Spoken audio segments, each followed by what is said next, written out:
Assalamualaikum warahmatullahi wabarakatuh. Nama saya M. Heri, saya dari Universitas Juanda Bogor, dari Fakultas Ilmu Sosial Politik dan Komputer.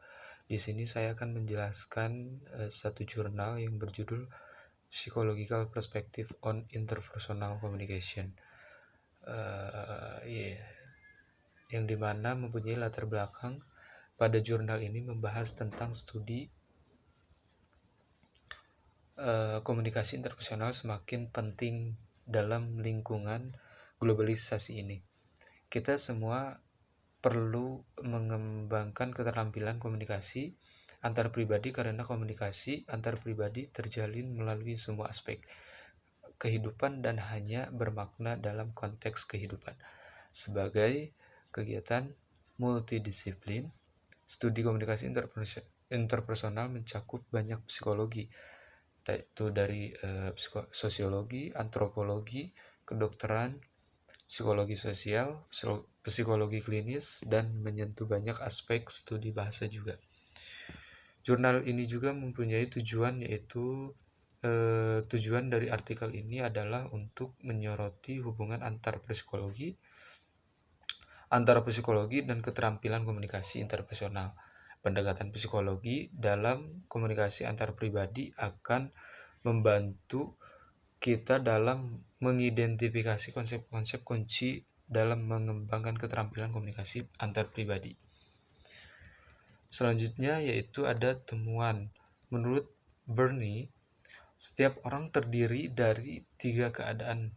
Mereka adalah orang tua, yang dimana suara otoritas kita yang mendarah daging. Yang kedua yaitu anak, reaksi dan perasaan eksternal kita terhadap peristiwa eksternal. Yang ketiga yaitu dewasa, kemampuan kita untuk berpikir dan menentukan tindakan untuk diri kita sendiri. Negara ego. Dalam istilah Burney, pola perasaan dalam pengalaman yang konsisten terkait langsung dengan pola perilaku konsisten yang sesuai. Inti dari analisis transaksional terletak pada prinsip bahwa ketika kita berkomunikasi, kita melakukannya dari satu dari keadaan kita sendiri, orang tua, anak, dan dewasa kita, berdasarkan keadaan kita mengirimkan stimulus atau respon. Orang yang mengomunikasikan stimulus disebut agen, orang yang menanggapi disebut responden. Dan juga menurut George C. Homans mengidentifikasi 3 elemen yang hadir ketika individu berkumpul untuk melakukan beberapa tugas. Yang pertama ada sentimen, yang kedua ada aktivitas, yang ketiga ada interaksi. Sentimen mengacu pada kebutuhan yang memotivasi individu untuk bergabung satu sama lain, serta perasaan positif dan negatif yang dikembangkan peserta terhadap satu sama lain.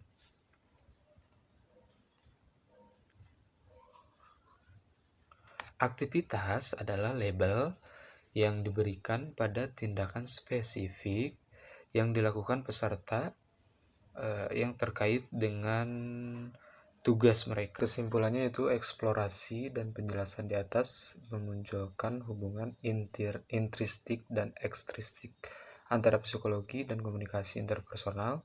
Para peneliti di bidang komunikasi antar pribadi sangat diuntungkan oleh pendekatan sosiopsikologis terhadap komunikasi antar pribadi. Temuan ini memungkinkan mereka untuk bergerak lebih jauh dalam memajukan penelitian dengan pemahaman yang lebih baik tentang konsep inti komunikasi interpersonal.